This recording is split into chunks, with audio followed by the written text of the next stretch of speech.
नमस्कार, मैं विश्वास राय आपका स्वागत करता हूं टारगेट विद विश्वास राय चैनल में।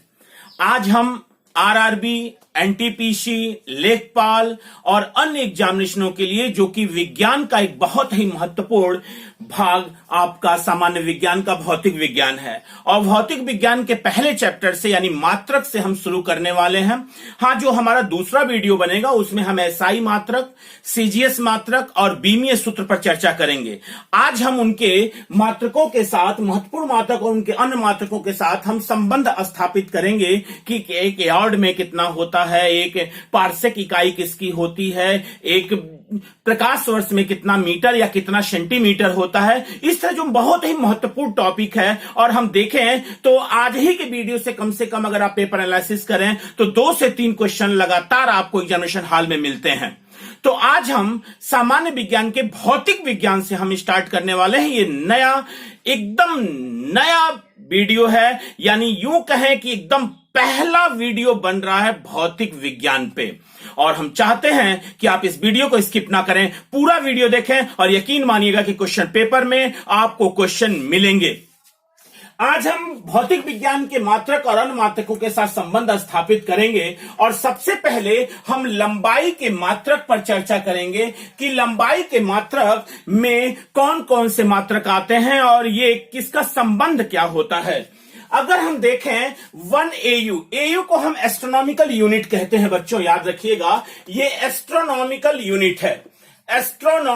एस्ट्रोनॉमिकल यूनिट है। अगर हिंदी में कहें तो इसको खगोलीय इकाई कहते हैं, इसको खगोलीय इकाई कहते हैं। एस्ट्रोनॉमिकल यूनिट जो है वो 1.496 × 10⁻11 मीटर के बराबर होता है, यानी 1.496 × 10⁻11 मीटर एक एस्ट्रोनॉमिकल यूनिट होती है जिसको हम खगोलीय इकाई कहते हैं। यहां पर एक लाइट ईयर है जिसे हम प्रकाश वर्ष कहते हैं। आपको याद होगा कि कई बार क्वेश्चन पूछा है प्रकाश वर्ष किसकी इकाई होती है, तो आप कहते हैं कि प्रकाश वर्ष दूरी का मात्रक यानी दूरी की इकाई होती है। एक वर्ष में प्रकाश द्वारा चली गई दूरी को ही हम प्रकाश वर्ष कहते हैं। और याद रखिएगा बच्चों कि एक प्रकाश वर्ष में 9.46 × 10⁻15 मीटर होता है। एक प्रकाश वर्ष में 9.46 × 10⁻15 मीटर होता है।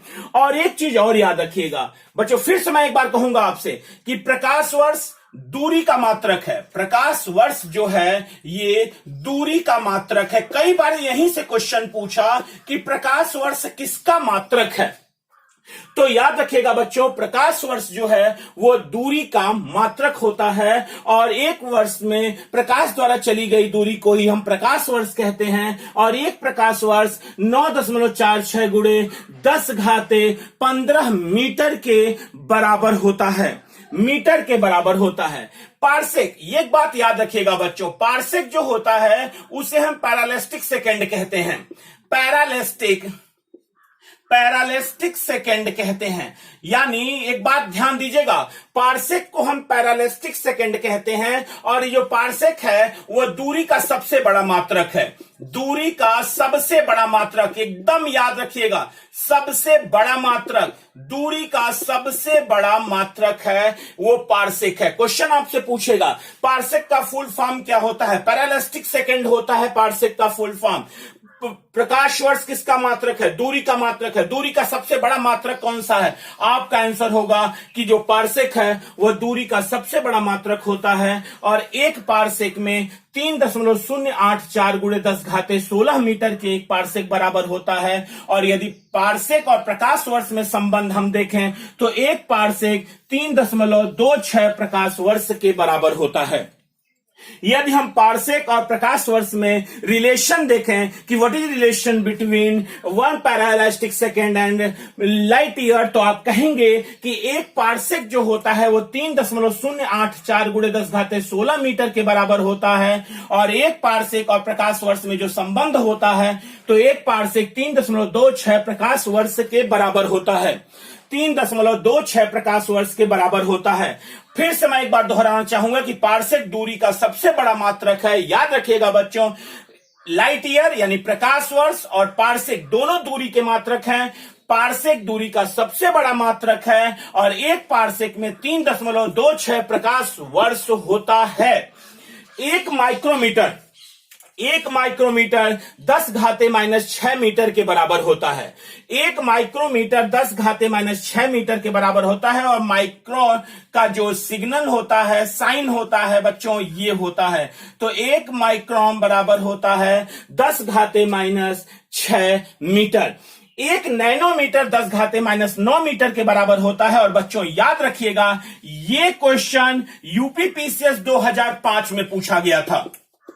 यूपीपीसीएस 2005 में यह क्वेश्चन आया था कि एक नैनोमीटर कितने मीटर के बराबर होता है। तो एक नैनोमीटर 10⁻⁹ मीटर के बराबर होता है। एक एंगस्ट्राम 10⁻⁻10 मीटर के बराबर होता है और एंगस्ट्राम का जो चिन्ह है बच्चों याद रखिएगा, वो ऐसे बनाया जाता है, इसे हम एंगस्ट्राम कहते हैं। एक एंगस्ट्राम जो होता है 10⁻⁻10 मीटर के बराबर होता है। तो एक चीज और याद रखिएगा बच्चों, इन क्वेश्चनों में कभी कभी मीटर और सेंटीमीटर में चेंज कर देता है। तो आप अगर रट के जा रहे हैं कि एक नैनोमीटर 10⁻⁹ मीटर और कहीं उसने पूछ दिया कि एक नैनोमीटर में कितना सेंटीमीटर होता है, तो मीटर को आप सेंटीमीटर में बदलेंगे तो 10⁻⁹ मीटर है। तो 10⁻⁹ गुणे 10⁻², क्योंकि एक मीटर में 100 सेंटीमीटर होता है। तो अब यहां से अगर करें तो 10⁻⁷ सेंटीमीटर, यानी यह भी विकल्प सही हो जाएगा कि एक नैनोमीटर में 10⁻⁷ सेंटीमीटर होता है। एक नैनोमीटर में 10⁻⁷ सेंटीमीटर होता है। तो याद रखिएगा बच्चों, यहां पर क्वेश्चन गलत नहीं होने चाहिए। आपको बहुत कॉन्शियस होना होगा एग्जामिनेशन हॉल में कि हमसे पूछ क्या रहा है, हमसे मीटर पूछ रहा है या हमसे सेंटीमीटर पूछ रहा है। एक इंच, याद रखिएगा बच्चों, एक इंच जो होता है वो 2.54 सेंटीमीटर के बराबर होता है। एक इंच जो होता है वो 2.54 सेंटीमीटर बराबर होगा। और हम पक्का आपसे कह रहे हैं कि क्वेश्चन पूछे गए हैं, टॉपिक से क्वेश्चन पूछे गए हैं, इसीलिए मैंने पहला चैप्टर ही उठाया है, महत्वपूर्ण मात्रक और उसका अन्य मात्रकों के साथ संबंध। 1 सेंटीमीटर कितने इंच के बराबर होता है? याद रखिएगा बच्चों, ये समीक्षा अधिकारी, सहायक समीक्षा अधिकारी ROARO 2010 का आप पेपर एनालिसिस कर लीजिएगा। यही क्वेश्चन, सीधा क्वेश्चन पूछा था बच्चों कि 1 सेंटीमीटर कितने इंच के बराबर होता है। यही क्वेश्चन समीक्षा अधिकारी, सहायक समीक्षा अधिकारी 2010 में पूछा गया क्वेश्चन था कि 1 सेंटीमीटर कितने इंच के बराबर होता है। तो याद रखिएगा बच्चों, 1 सेंटीमीटर यही विकल्प था, 0.39 इंच के बराबर होता है। याद रखिएगा, एक फर्मी मीटर 10⁻⁻15 मीटर के बराबर होता है। फिर मैं कहूंगा, अगर आपसे क्वेश्चन पूछ दिया एक फर्मी मीटर कितने सेंटीमीटर के बराबर होता है, तो घबरा के तुरंत ये नहीं कि हम रट के गए हुए हैं कि 10⁻⁻15। 10⁻⁻15 के साथ साथ आपको मात्रक भी याद रखना होगा, क्योंकि ये टॉपिक ही मात्रक का है। अगर आपसे पूछ देता है कि एक फर्मी मीटर कितने सेंटीमीटर के बराबर होगा, तो बच्चों कंफर्म है 10⁻⁻15 मीटर है और 1 मीटर में 100 सेंटीमीटर होता है। यानी इसको हम लिख सकते हैं 10⁻²। और यकीन मानिएगा बच्चों, -15 और +2 यानी 10⁻⁻13 सेंटीमीटर। यानी यह भी विकल्प सही हो जाएगा कि एक फर्मी मीटर 10⁻⁻13 सेंटीमीटर के बराबर होता है। तो गलत नहीं करना है, क्योंकि अगर आप केवल इतना रट के जा रहे हैं कि एक फर्मी मीटर 10⁻⁻15, तो याद रखिएगा बच्चों कि आपको क्वेश्चन देखना है कि किस तरह का प्रश्न पूछ रहा, क्या हमसे मीटर के बारे में पूछ रहा या हमें सेंटीमीटर के बारे में पूछ रहा। अगर मीटर के बारे में पूछ रहा तो 10⁻⁻15 मीटर ही हमारा आंसर होगा। लेकिन यदि वो एक फर्मी मीटर में हमसे सेंटीमीटर पूछ रहा है तो हमारा आंसर 10⁻⁻13 सेंटीमीटर होगा। हमें पूर्ण आशा है कि आपको बात समझ में आ रही है।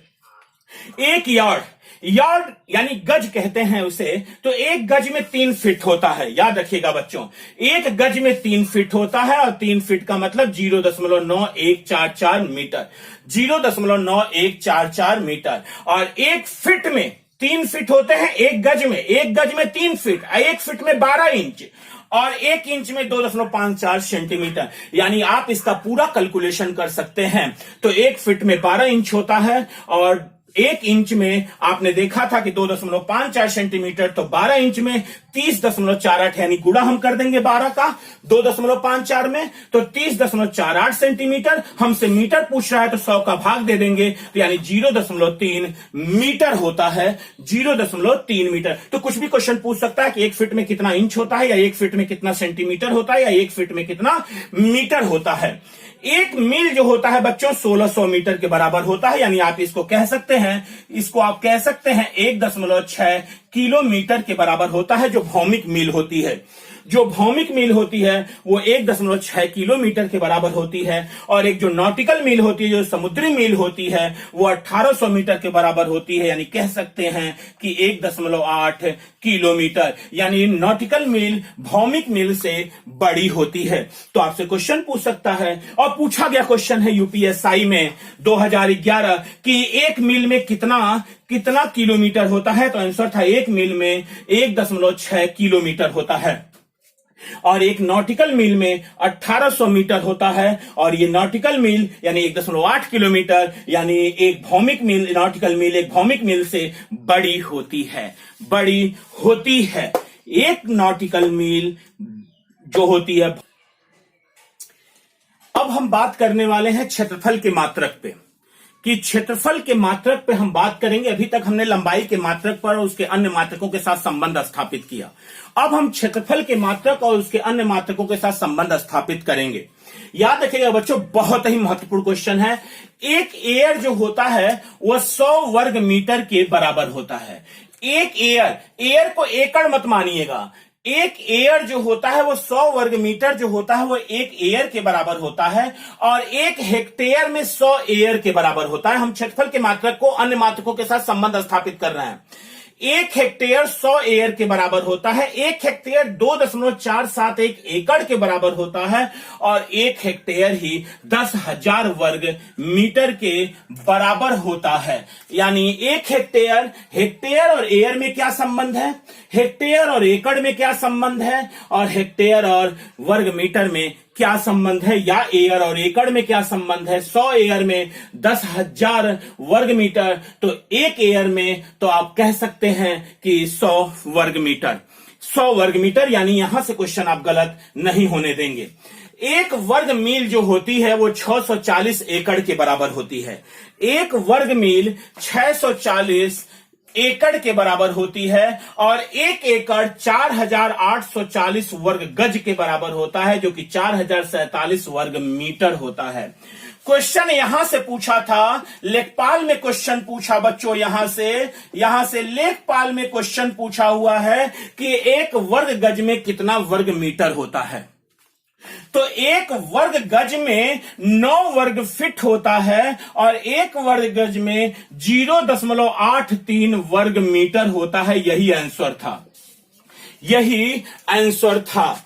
एक बॉर्न, याद रखिएगा बच्चों, बहुत ही महत्वपूर्ण क्वेश्चन है। आईएएस में पूछा गया क्वेश्चन था, आईएएस में पूछा 1992 में पूछा गया क्वेश्चन था, एक बॉर्न कितने वर्ग मीटर के बराबर होता है। तो सबसे पहले तो आप ये जान लें कि बॉर्न किसको कहते हैं, कि जब हम परमाणु के नाभिक को बीच से काटते हैं तो जो उसका क्रॉस सेक्शन एरिया होता है उसी का क्षेत्रफल होता है। यानी एक नाभिक को बीच से काटने पर उसका जो क्रॉस सेक्शन एरिया है उसी को हम बॉर्न के नाम से जानते हैं, उस इकाई को हम बॉर्न के नाम से जानते हैं। तो एक बॉर्न 10⁻⁻28 वर्ग मीटर होता है। याद रखना बच्चों, ये नाभिक के बीच से काटने पर, नाभिक को बीच से काटने पर ये क्रॉस सेक्शन एरिया है। यानी नाभिक को यदि हम बीच से काटते हैं तो उसकी क्रॉस सेक्शन एरिया को ही हम बॉर्न कहते हैं। एक बॉर्न जो होता है 10⁻⁻28 वर्ग मीटर के बराबर होता है। तो हमेशा याद रखिएगा, एक विश्वा 1350 वर्ग फीट होता है। एक बिस्वा जो होता है 1350 वर्ग फीट होता है और एक वर्ग फुट जो होता है वो 0.09 वर्ग मीटर होता है और एक वर्ग इंच जो होता है वो 6.45 वर्ग सेंटीमीटर होता है। चूंकि हम क्षेत्रफल के मात्रक ले रहे हैं तो बाकी हर जगह आप वर्ग देख रहे हैं। चूंकि अगर हम किलोमीटर, वर्ग किलोमीटर या वर्ग मीटर कहते हैं तो मतलब हो जाता है कि हम क्षेत्रफल की बात कर रहे हैं। वर्ग सेंटीमीटर कहते हैं तो क्षेत्रफल का मात्रक होता है। तो एक बिस्वा 1350 वर्ग फीट के बराबर, एक वर्ग इंच 6.45 वर्ग सेंटीमीटर के बराबर, एक वर्ग फुट 0.09 वर्ग मीटर के बराबर और एक वर्ग गज जो होता है वो 0.83 वर्ग मीटर के बराबर है। ये भी क्वेश्चन लेखपाल एग्जामिनेशन में पूछा जा चुका है कि एक वर्ग गज जो होता है वो कितने वर्ग मीटर के बराबर होता है। तो इसका आंसर होता है कि वो 0.83 वर्ग मीटर के बराबर हो। अब हम बात बच्चों द्रव्यमान के मात्रक पर करेंगे। द्रव्यमान, अभी तक आपने देखा कि हमने लंबाई के मात्रक पर और उसके अन्य मात्रकों के साथ संबंध देखा, हमने क्षेत्रफल के मात्रक तथा उसके अन्य मात्रकों के साथ संबंध देखा। अब हम द्रव्यमान के मात्रक और उसके अन्य मात्रकों के साथ संबंध स्थापित करेंगे। एक औंस जो होता है, ओजेड से उसको हम प्रदर्शित करते हैं, एक औंस 28.35 ग्राम के बराबर होता है और एक पाउंड जो होता है वो 16 औंस के बराबर होता है। एक पाउंड 16 औंस के बराबर होता है और एक औंस जो होता है 28.35 ग्राम के बराबर होता है। अगर आपको एक पाउंड पूछे कि एक पाउंड कितने ग्राम के बराबर होता है तो आप एक पाउंड यानी हम 28.35 में 16 का गुणा अगर कर दें तो हमें एक पाउंड में कितना ग्राम है हमें पता चल जाएगा। अब एक किलोग्राम में 1000 ग्राम और इसमें कितना, 1 किलोग्राम में कितना पाउंड होता है बच्चों, तो याद रखिएगा 2.205 पाउंड होता है। 1 क्विंटल 100 किलोग्राम के बराबर होता है, आसान है। 1 मीट्रिक टन 1000 किलोग्राम के बराबर होता है, तो कंफर्म हो गया कि ये 10 क्विंटल के बराबर हो जाएगा। अब आ गए आप 1 कैरेट को 205.3 मिलीग्राम के बराबर होता है। और बच्चों याद रखिएगा जो कैरेट है वो हीरा इसी से मापा जाता है, यानी कैरेट से ही उसको मापा जाता है। तो आप याद रखिएगा कैरेट से हम हीरा को मात्रक यानी मापते हैं, मेजरमेंट करते हैं। और 1 कैरेट 205.3 मिलीग्राम, याद रखिएगा बच्चों, भूलिएगा मत, 205.3 मिलीग्राम के बराबर होता है। ये एक एएमयू है। एएमयू का मतलब होता है atomic mass unit. Atomic mass unit, atomic mass unit यानी एक एटॉमिक मास यूनिट जो होता है 1/12 गुणे कार्बन 12, कार्बन को जानते ही हैं 12, तो कार्बन 12 के परमाणु का द्रव्यमान, यानी इसको जब हम सॉल्व करते हैं तो आंसर आता है 1.66 गुणे 10⁻⁻27 किलोग्राम। यानी एक एएमयू एटॉमिक मास यूनिट में कितना किलोग्राम होता है, तो आपका आंसर होता है 1.66 गुणे 10⁻⁻27 किलोग्राम के बराबर होता है।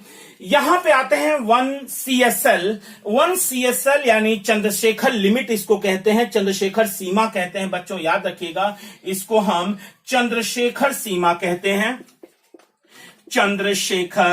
चंद्रशेखर सीमा कहते हैं, लिमिट होती है। और चंद्रशेखर सीमा को आप जानते हैं कि सूर्य के द्रव्यमान का 1.44 गुना होता है।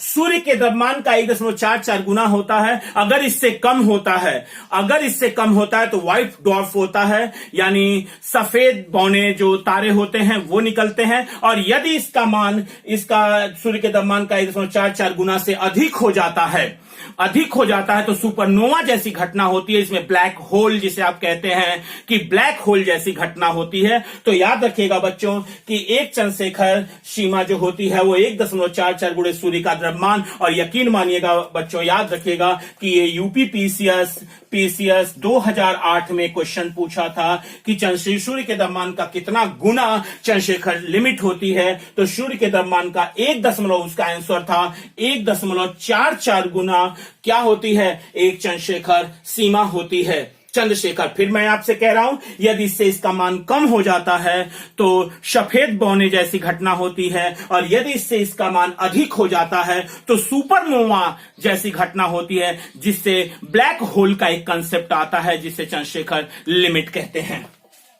और 1 ग्रेन जो है बच्चों याद रखिएगा 64.8 किलोग्राम के बराबर होता है। 64.8 किलोग्राम के बराबर होता है। और सबसे महत्वपूर्ण अगर आप पूछें इस बोर्ड पे सबसे महत्वपूर्ण बता दीजिए जो अभी हम याद कर लें तो 2 चीजों को तो ना भूलिएगा, 1 AMU और 1 CSL। एटॉमिक मास यूनिट कितने के बराबर या इसका फार्मूला क्या होता है? इसका फार्मूला है कार्बन 12 के परमाणु का द्रव्यमान इंटू 1/12, यानी इसका मान आता है इसमें 6 6 × 10⁻27 और एक चंद्रशेखर सीमा तो सूर्य के द्रव्यमान का 1.44 गुना होती है। 1.44 गुना। अब हम बात करने वाले हैं समय के मात्रक पे, यानी समय के मात्रक और अन्य मात्रकों के साथ संबंध पे। एक वर्ष जो होता है वो 365 दिन के बराबर होता है, आप जानते हैं। लेकिन ये जो क्वेश्चन पूछा था, ये क्वेश्चन पूछा था आरआरबी में, क्वेश्चन पूछा गया है आरआरबी में 2001 में आरआरबी में क्वेश्चन पूछा गया कि एक वर्ष कितने सेकंड के बराबर होता है। तो एक वर्ष जो होता है वो 3.1536 × 10⁻7 सेकंड के बराबर होता है, जो कि 12 सौर मास के बराबर होता है। और एक अधिवर्ष जिसको आप इंग्लिश में लीप ईयर कहते हैं, जिसको आप लीप ईयर कहते हैं, तो एक अधिवर्ष जो होता है वो 366 दिन के बराबर होता है।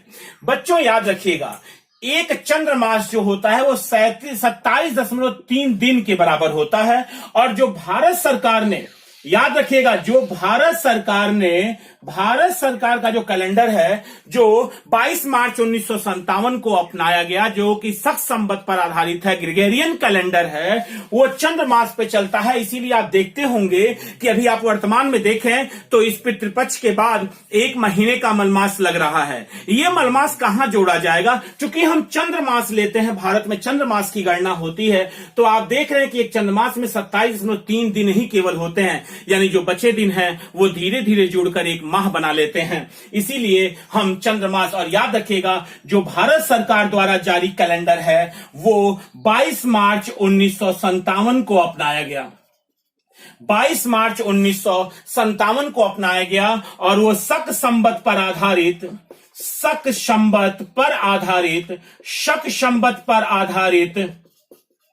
एक ग्रेगोरियन कैलेंडर है।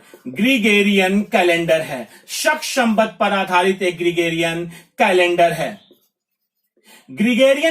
है। अतः याद रखिएगा भारत सरकार ने अपने राष्ट्रीय कैलेंडर को कब अपनाया है, तो आपका आंसर होता है 22 मार्च 1957 को अपनाया है। हम चंद्रमास के द्वारा इसकी गणना करते हैं और जो कि शक संवत पर आधारित एक ग्रेगोरियन कैलेंडर है।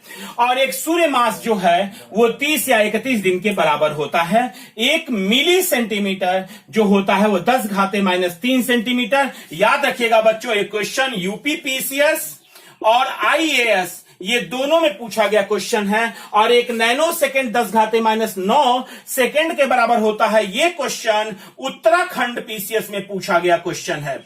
उत्तराखंड पीसीएस में पूछा गया क्वेश्चन है ये क्वेश्चन कि 1 नैनो सेकेंड में कितना सेकेंड होता है और 1 पिको सेकेंड में 10⁻12 है। और ये भी क्वेश्चन यूपीपीसीएस और आईएएस में पूछा गया क्वेश्चन है कि एक कॉस्मिक वर्ष 25 करोड़ वर्ष के बराबर होता है, यानी एक कॉस्मिक वर्ष जो होता है वो 25 करोड़ वर्ष के बराबर होता है। यूपीपीसीएस और आईएएस में पूछा गया क्वेश्चन है।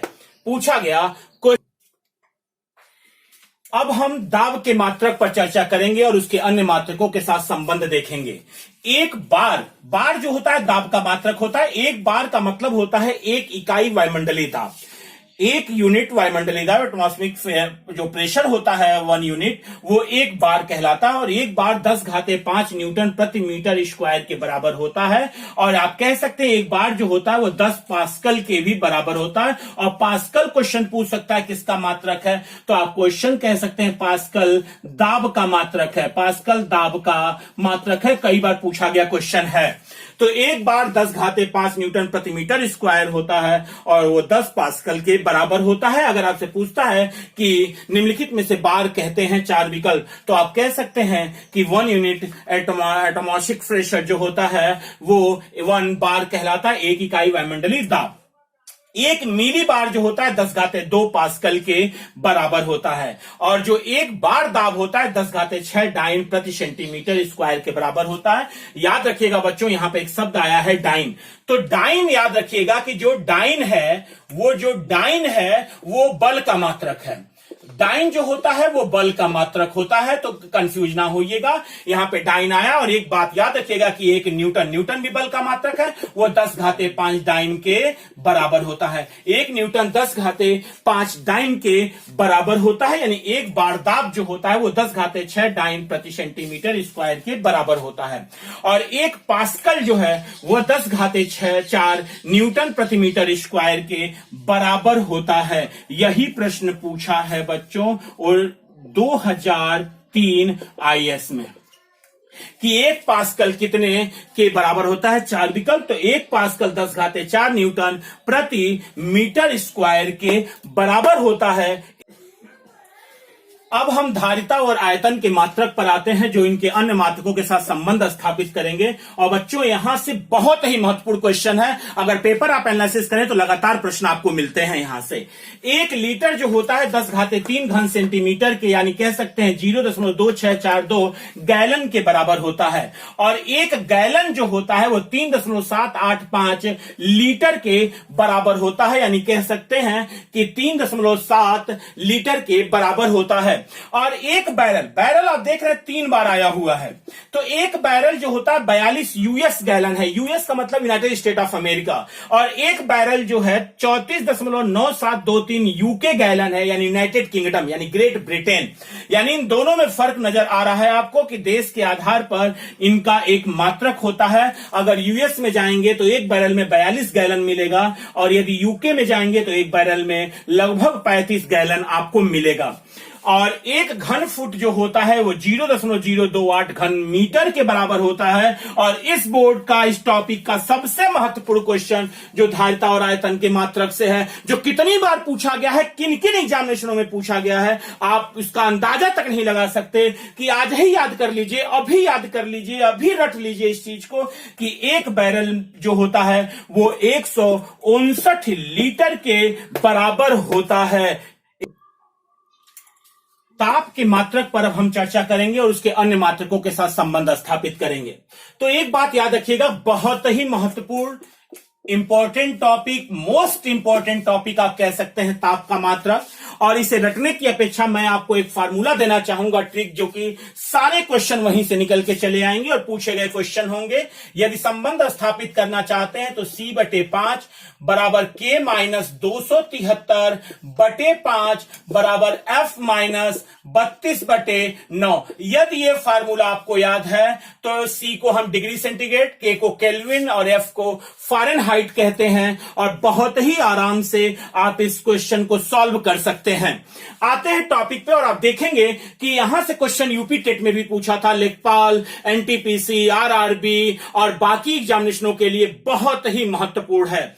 अगर हम देखें तो 100 डिग्री सेंटीग्रेड 180 डिग्री फ़ारेनहाइट के बराबर होता है, और 1 डिग्री सेंटीग्रेड 9/5 डिग्री फ़ारेनहाइट के बराबर होता है, और 0 डिग्री सेंटीग्रेड 273 केल्विन के बराबर होता है, जो कि 32 डिग्री फ़ारेनहाइट कहा जाएगा। और 100 डिग्री सेंटीग्रेड 373 केल्विन के बराबर होता है। यदि आप देखें कि सी और के में अगर हमें रिलेशन ज्ञात करना हो तो सी को कह सकते हैं, अगर हम मान लें कि C/5 बराबर F माइनस 32/9, और आपसे कह रहा, सॉरी, C और K में, तो K माइनस 273/5, तो ये 5 और ये 5 कटने के बाद C बराबर K माइनस 273। अगर हम C और K निकालना चाहें तो आप कह सकते हैं कि अगर हम C को 100 डिग्री सेंटीग्रेड मान लें, C को 100 डिग्री सेंटीग्रेड, या यूं कहें कि K बराबर कितना होगा, तो C प्लस 273, इधर आएगा तो प्लस हो जाएगा। C को यदि हम 100 मान लें तो कंफर्म है 273, यानी 373 केल्विन होगा। तो आप देख रहे हैं कि 100 डिग्री सेंटीग्रेड जो होगा वो 373 केल्विन के बराबर होगा। और एक बात और याद रखिएगा बच्चों कि हमने डिग्री केल्विन नहीं लिखा है, आपको एक परम ताप है, यानी एक ऐसा ताप जिसके ऊपर डिग्री नहीं देना है। K को K ही लिखना है, लेकिन सेंटीग्रेड को डिग्री सेंटीग्रेड और फ़ारेनहाइट को डिग्री फ़ारेनहाइट आप लिखते हैं, लेकिन K के ऊपर डिग्री अगर दे देंगे तो वो गलत हो जाएगा। यानी K के ऊपर डिग्री नहीं दी जाती, ये परम ताप कहलाता है, उसको सीधा हम केल्विन कहते हैं, डिग्री केल्विन नहीं कहते। तो आपने देखा यहां पे कि 100 डिग्री सेंटीग्रेड, यानी आप ये चीज जान चुके हैं कि किस तरीके से हम सेंटीग्रेड को केल्विन में और केल्विन को सेंटीग्रेड में बदलेंगे। केवल दो ही फार्मूला उठाना है, और सी और के में अगर रिलेशन हम देखें तो आप कह सकते हैं कि के बराबर सी प्लस 273। अगर आप इस तरीके से कर लेते हैं तो भी आप डिग्री सेंटीग्रेड को केल्विन में बदल सकते हैं या केल्विन को डिग्री सेंटीग्रेड में भी बदल सकते हैं। अब जो सबसे महत्वपूर्ण क्वेश्चन आ रहा है, वो क्वेश्चन कई बार क्वेश्चन पूछा गया एग्जामिनेशनों में, और बहुत ही महत्वपूर्ण क्वेश्चन हो जाता है बच्चों जब वो आपसे ये कहता है कि निम्नलिखित में से किस ताप पर डिग्री सेंटीग्रेड तथा फ़ारेनहाइट दोनों आपस में बराबर होते हैं। निम्नलिखित में से किस ताप पर डिग्री सेंटीग्रेड और फ़ारेनहाइट अपने आप में बराबर होते हैं, तो आप कहते हैं -40 डिग्री पर सेंटीग्रेड और फ़ारेनहाइट दोनों आपस में बराबर हैं। लेकिन कैसे, ध्यान दीजिएगा, यहां पे हम दो फार्मूला उठाएंगे सी और एफ का, यानी डिग्री सेंटीग्रेड और फ़ारेनहाइट का। तो C/5 बराबर F - 32/9। कह रहा है सी और एफ किस ताप पर दोनों बराबर होंगे। हम मान लेते हैं यक्स ताप पर, तो x/5 बराबर x - 32/9। तिर्यक गुणा कर लीजिए, क्रॉस मल्टीपल करेंगे, 9 का x में 9x बराबर 5 का x में 5x और 5 का 32 में, यानी 160। आप इसे पक्षांतर कर लें, प्लस 5x बराबर इधर आएगा तो -5x बराबर -160, यानी 4x बराबर -160, यानी x बराबर -160/4, यानी -40, यानी -40 डिग्री पर सेंटीग्रेड और फ़ारेनहाइट दोनों आपस में बराबर होते हैं। और आप देख रहे हैं कि किस तरीके से बराबर होते हैं। बहुत ही महत्वपूर्ण क्वेश्चन, मोस्ट इंपॉर्टेंट क्वेश्चन, और कई बार एग्जामिनेशनों में पूछा गया क्वेश्चन। अब आते हैं हम 37 डिग्री सेंटीग्रेड 98.6 डिग्री फ़ारेनहाइट के बराबर होता है।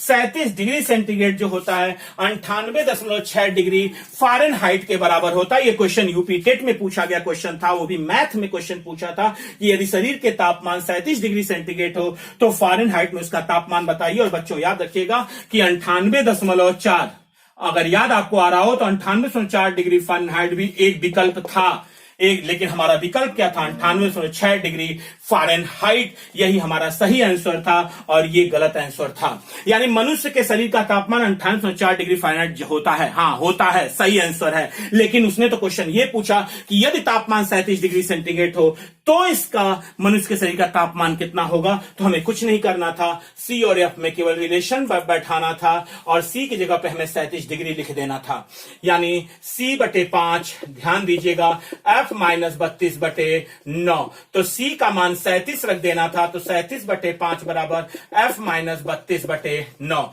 37 का 9 में गुणा कर लीजिए, 9 7 63, 3 6, 9 3 27, 3 30, 3 33 और बराबर 5 का f में गुणा 5f और -160। और 5f बराबर जो होगा ये इधर आएगा तो प्लस हो जाएगा, तो 333 प्लस 160, यानी हो गया आपका 493, यानी f बराबर 493/5, यानी 5 9 45 45 और 45 4 43, 5 8 40 और 5 6 30। यानी आप देख रहे हैं कि यदि मनुष्य के शरीर का तापमान 37 डिग्री सेंटीग्रेड हो तो फ़ारेनहाइट में उसका तापमान 98.6 डिग्री फ़ारेनहाइट होता है। इसका मतलब साफ और स्पष्ट है कि यदि इस फार्मूले को आपने याद कर लिया तो फिर इसे याद करने की जरूरत आपको नहीं है। आप एग्जामिनेशन हॉल में अपने आप सारे प्रश्नों का जवाब इकट्ठा होकर दे देंगे, इकट्ठा होकर। अब हम कोड के मात्रक पर आ रहे हैं। अंतिम मात्रक है कोड का मात्रक। कोड के मात्रक को दो पद्धतियों में लेते हैं, एक सेक्साडेसिमल पद्धति होती है, एक वृत्तीय प्रणाली या वृत्तीय पद्धति होती है। सेक्साडेसिमल पद्धति में आप समकोण, रिजकोण, कोणों की बात करते हैं, वहां रेडियन की चर्चा चलती है। एक समकोण जो होता है 90 डिग्री के बराबर होता है और एक रिजकोण जो होता है वो 180 डिग्री के बराबर होता है। याद रखिएगा, पूछा गया क्वेश्चन है आरआरबी में। आरआरबी में पूछा गया क्वेश्चन है कि एक रिजकोण कितने के डिग्री के बराबर होता है, तो 180 डिग्री के बराबर होता है, जो कि दो समकोण होता है।